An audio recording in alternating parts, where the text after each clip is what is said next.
বাবাজি আব্দুল্লাহ ইবনে আব্বাস রাইসুল মুফাসসিরিন প্রিন্সিপাল আব্দুল্লাহ ইবনে আব্বাস বলেন, আল্লাহ নবীর জবান মুবারকে আমি আব্দুল্লাহ ইবনে আব্বাস শুনেছি, নবী বলেছেন কোন মুরব্বী যদি বিপদে পড়ে যায়, কোন মুরব্বী মানুষের হাত থেকে যদি লাঠি পড়ে যায়, বাবাজি কোন মুরব্বী যদি গাটুরি নিতে মাথায় নিয়ে যেতে পারে না রে বাবাজি, তুমি যদি মাথায় বহন করে বাড়ি পৌঁছায় দিতে পারো, আমার দিনের নবীর একটা সুন্নত আদায় হয়ে যাবে।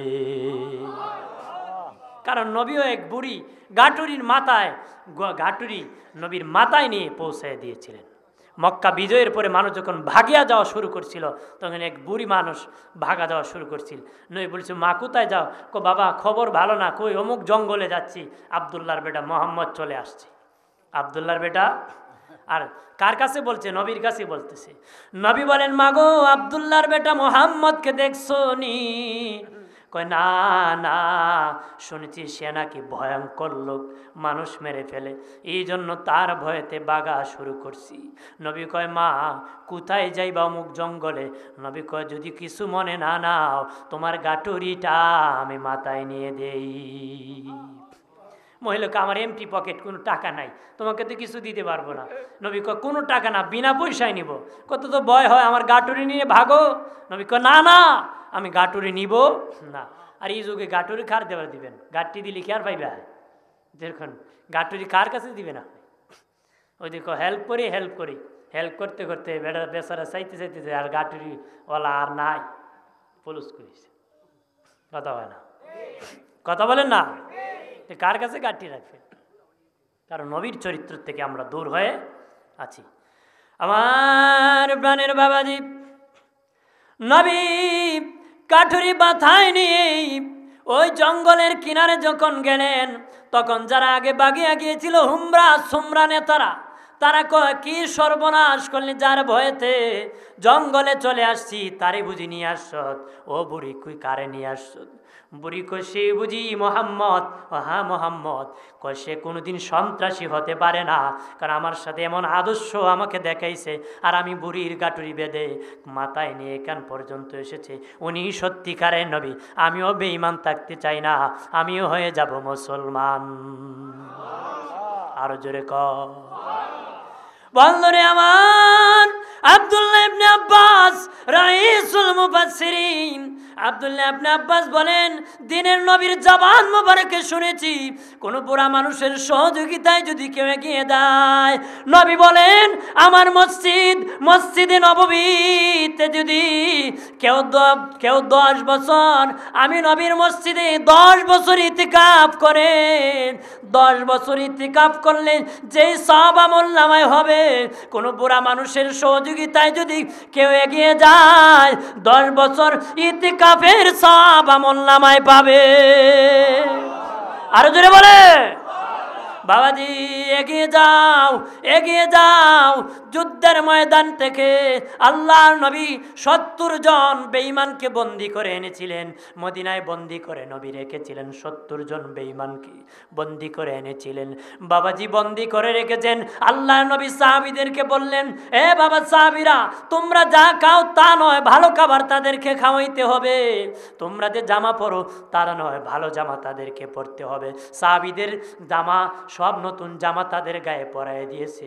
আমরা শত্রু যদি বন্দি করি, বাবাজি সন্ত্রাসী বন্দি করলে কষ্ট দিই, আক্রমণ করি, কিদা দেই, খাবার দেই না।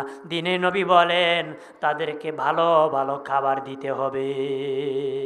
ডিয়ার সুন্নাহ, সুন্নিয়তের সত্যবাণী মেহেদী হাসান। আল্লাহর নবী একজন ইহুদিকে নবীর বাড়ির মধ্যে জায়গা করে দিয়েছেন, ঘুমাইছে। রাতের বেলা ইহুদি পায়খানা করে দিয়েছে। বাবাজি ফজরের আগে ভাগিয়া চলে গেছে। মোহাম্মদ দেখলে আমাকে মেরে ফেলবে। নবীজি সকালবেলা উঠিয়া বলে, আহারে মনে হয় লোকটা কষ্ট করেছে, জায়গার মধ্যে পায়খানা করে ভরায় দিয়েছে, মনে হয় রে ওই লোকটা কষ্ট করে এখান থেকে ফিরে চলে গেছে। দিনের নবী নিজ হাতে ওই কাপড় চোপড় পানির মধ্যে ধোয়ার জন্য গিয়েছে। ওই ইহুদি নবীকে দেখছে, দেখিয়া দৌড় মারতে চায়, নবীকে দাঁড়াও, ইহুদি ভাই তুমি মনে হয় গত রাত্রে অনেক কষ্ট করেছো, কারণ এই কষ্ট করে আমি তোমাকে পাই নাই, তুমি মনে হয় কষ্ট পেয়ে বিরক্ত হয়ে চলে গেছো। ইহুদি কয়, আমি তো ভয়েতে চলে যাচ্ছি পায়খানা করে, আপনি আমার প্রতি আক্রমণ করবেন, বরঞ্চ আমার প্রতি বিনয় হয়ে আমার প্রতি কাকুতি মিনতি করতেছেন, মনে হয় আপনি শেষ নবী, আপনার আদর্শে পরিচয় দিতেছে, আমিও হয়ে যাব মুসলমান। বাবাজি কেমন আজিম চরিত্র, কেমন আজিম চরিত্র। আল্লাহর নবীকে একজন ইহুদি দাওয়াত করেছে, একদিন দুপুর বেলা আপনার দাওয়াত, নবীজি দাওয়াত খাওয়ার জন্য তার বাড়িতে গিয়ে গেছেন, যে দেখেন ওই লোক বাড়িতে নাই, ওই লোক ঘরে তালা মেরে চলে গেছে, ওই লোক বাড়িতে নাই। নবী যতক্ষণ অপেক্ষা করিয়া আল্লাহ নবী চলে আসছেন। আরো কয়েকদিন পরে ইহুদি আসছে, ইয়া রাসূলুল্লাহ গো মুহাম্মদ, আপনাকে আমার বাড়ি দাওয়াত করতে চাই। নবী বলেন, হ্যাঁ আমি দাওয়াত কবুল করলাম। আগামীকাল দুপুরবেলা নবী তার বাড়িতে দাওয়াত খাইতে গেলেন, যাই দেখেন ওই দিন ইহুদি বাড়িতে নাই, দরজা বন্ধ করে চলে গেছে। আর নবী অপেক্ষা করিয়া আরো কয়েকদিন পরে ইহুদি আল্লাহ নবীর কাছে আসিয়া কয়, আমি 2 দিন আপনাকে দাওয়াত করিয়া বাড়ি থাকতে পারি নাই, আরেকদিন আপনাকে দাওয়াত করতে চাই। নবী কয়, ইহুদি রে, তুমি যদি আরেকদিনও আমাকে দাওয়াত করো, আমি তোমার দাওয়াতটা গ্রহণ করব। আপনি হইলে কি হইলাম না, এর বান ফলার সাথে একদিন পরে দাওয়াত দিত, আমার সাথে বাটপারি করে, মাইরও দিব, মাইরের দামও লইব। কথা বলেন ঠিক কিনা? জোরে কর না। নবী কয়, তুমি যদি আরেকদিন দাওয়াত দাও, আমি দাওয়াত। ওই দিন দাওয়াত গ্রহণ করেছেন। আল্লাহ নবী দাওয়াত গ্রহণ করে পরের দিন দুপুর বেলা ইহুদির বাড়িতে যখন গেলেন, যে দেখেন ইহুদি ওই দিন বাড়ি তো আছে, বাবাজি রাস্তার সামনে নবীকে এগিয়ে নেওয়ার জন্য দাঁড়িয়ে আছে। স্বাগত জানাইয়া তার ঘরের মধ্যে নবীকে নিয়ে গেছি। আর জোরহাত ধরে গো নবী, আমি 2 দিন মারাত্মক কষ্ট আপনাকে দিয়েছি গো নবী, দাওয়াত করে আমি বাড়ি থাকতে পারি নাই, আপনাকে বড় কষ্ট দিয়েছি। নবীকে এই কষ্ট দিয়ে আমি বুঝতে পেরেছি, তাওরাত কিতাব পড়তে আমি পেয়েছি আখির নবীর এত ধৈর্য, কেউ যদি তার একদম বিরোধিতা করে কষ্ট দেওনি, ধৈর্য হারা হবে না, এত সুন্দর আদর্শ। নবী গো, আমি বুঝতে পেরেছি আপনি শেষ নবী, আমাকেও মুসলমান আপনি বানায় দেন, আমাকেও মুসলমান বানায় দেন। এই হলো নবীর খুলুকিন আজিম, উত্তম আদর্শ। জোরে বলেন সুবহানাল্লাহ। নবীর কেমন আদর্শ আরো বলে দেই। আমাদের কেমন আদর্শ, এই কথা বলার কারণ জানেননি?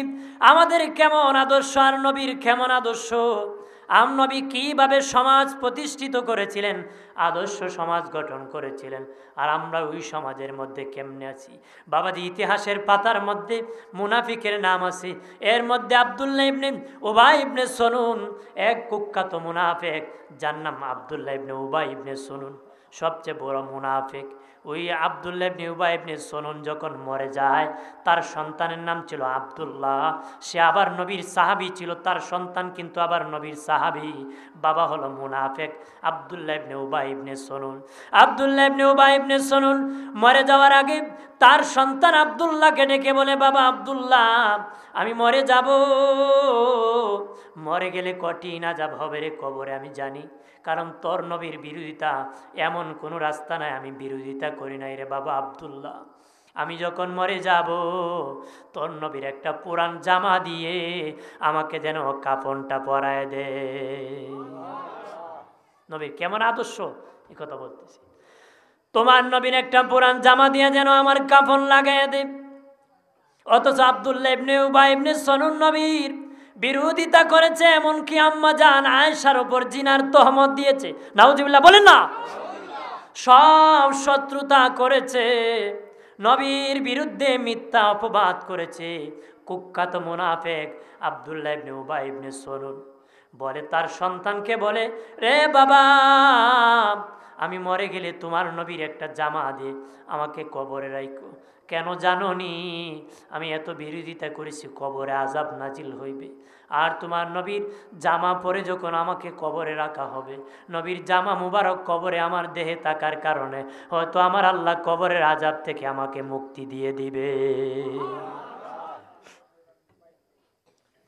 বন্ধনে আমার, তারপরে ডেকে বলে, রে বাবা আব্দুল্লাহ, আর আমার জানাজার নামাজের ইমামতি যেন তোমার নবী আমার নামাজের ইমামতি করে। আল্লাহু আকবার বলে না। আব্দুল্লাহ ইবনে উবাই ইবনে সালুল মরে যাওয়ার পরে তার সন্তান আব্দুল্লাহ আল্লাহর নবীর দরবারে আরজ করল, ইয়া রাসূলুল্লাহ, দ্বীনের নবী, মায়ের নবীজি গো, আমার বাবা ইন্তেকালের সময় ওসিয়ত করেছে, আপনি আমার বাবা মরে যাওয়ার পরে আপনার একটা পুরান জামা যেন আমার বাবাকে পরাইয়া কাফন দিয়ে দে, আর আপনি যেন আমার বাবার জানাজার ইমামতি করেন।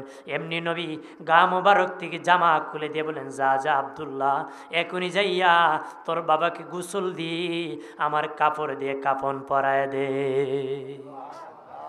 আর আমি নবী আসতেছি জানাজার ইমামতি করব। সুবহানাল্লাহ বলে না।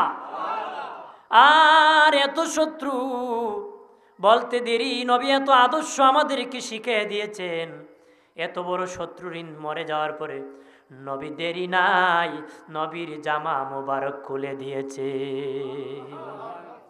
আর আমরা জিন্দা থাকতে কত কিছু করি, মরে গেলে কেমনে দেখব তারে দাফন করে।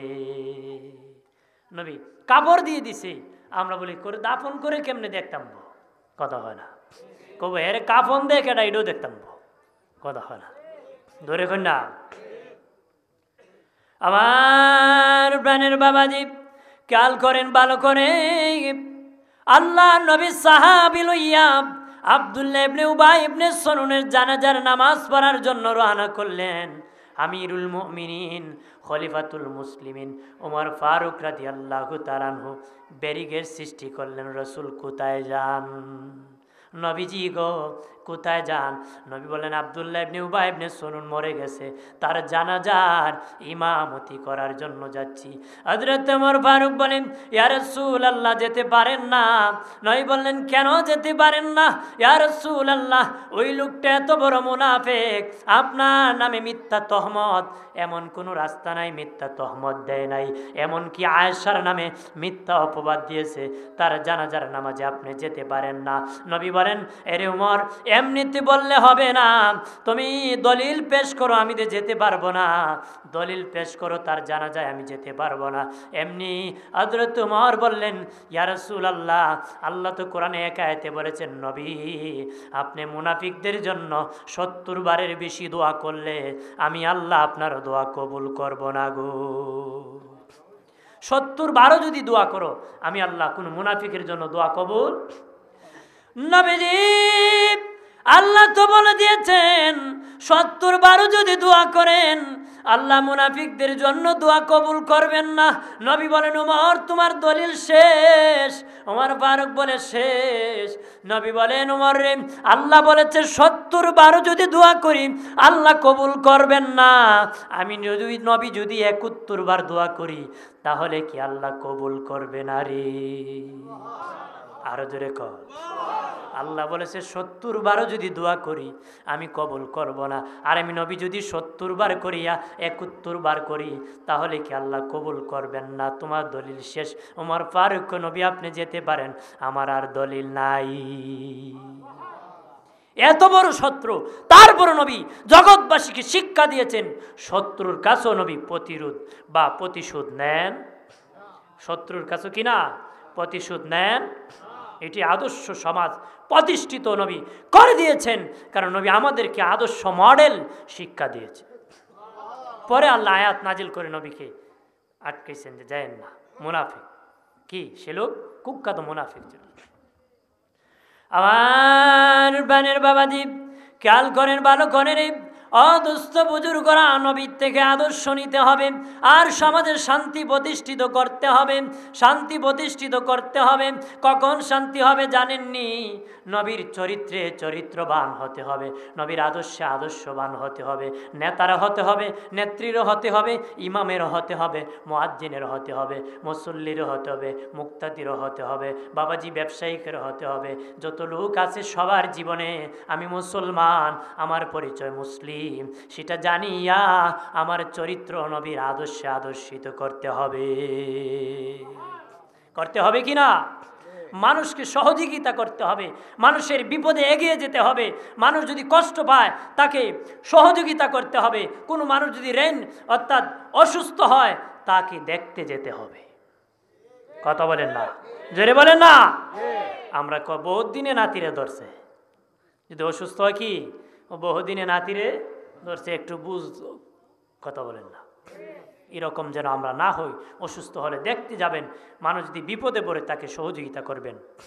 বাবাজি আব্দুল্লাহ ইবনে আব্বাস রাইসুল মুফাসসিরিন প্রিন্সিপাল আব্দুল্লাহ ইবনে আব্বাস বলেন, আল্লাহ নবীর জবান মুবারকে আমি আব্দুল্লাহ ইবনে আব্বাস শুনেছি, নবী বলেছেন কোন মুরব্বী যদি বিপদে পড়ে যায়, কোন মুরব্বী মানুষের হাত থেকে যদি লাঠি পড়ে যায়, বাবাজি কোন মুরব্বী যদি গাটুরি নিতে মাথায় নিয়ে যেতে পারে না রে বাবাজি, তুমি যদি মাথায় বহন করে বাড়ি পৌঁছায় দিতে পারো, আমার দিনের নবীর একটা সুন্নত আদায় হয়ে যাবে।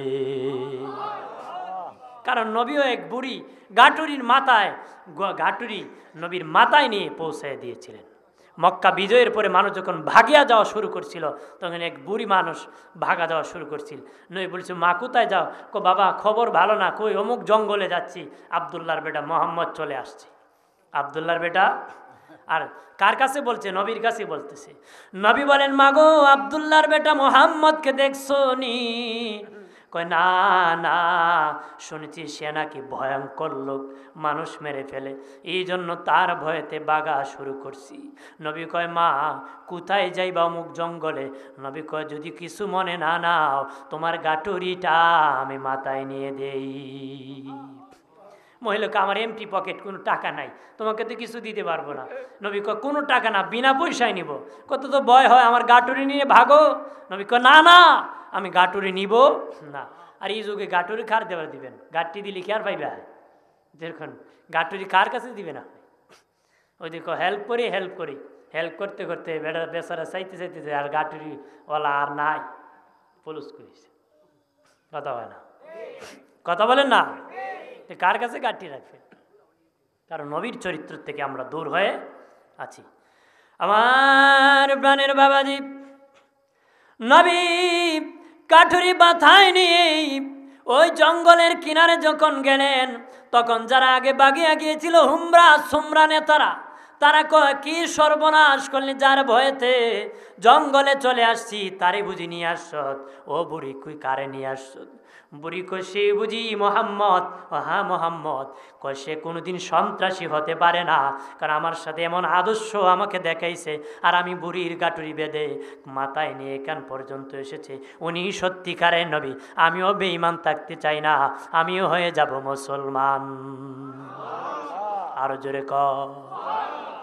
বন্ধুরে আমার, আব্দুল্লাহ ইবনে আব্বাস রাইসুল মুফাসসিরিন আব্দুল্লাহ ইবনে আব্বাস বলেন, দিনের নবীর জবান মোবারকে শুনেছি কোন বুড়া মানুষের সহযোগিতায় যদি কেউ এগিয়ে দেয়, নবী বলেন আমার মসজিদে নববীতে যদি কেউ 10 বছর, আমি নবীর মসজিদে 10 বছর ইতিকাফ করেন, 10 বছর ইতিকাফ করলে যেই সওয়াব আমলনামায় হবে, কোন বুড়া মানুষের সহযোগিতায় যদি কেউ এগিয়ে যায় 10 বছর ইতিকাফের সওয়াব আমলনামায় পাবে।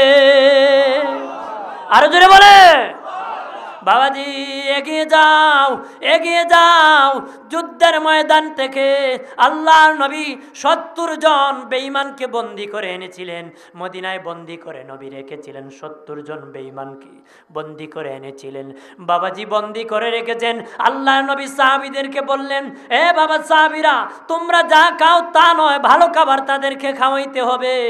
তোমরা যে জামা পরো তারা নয়, ভালো জামা তাদেরকে পরতে হবে।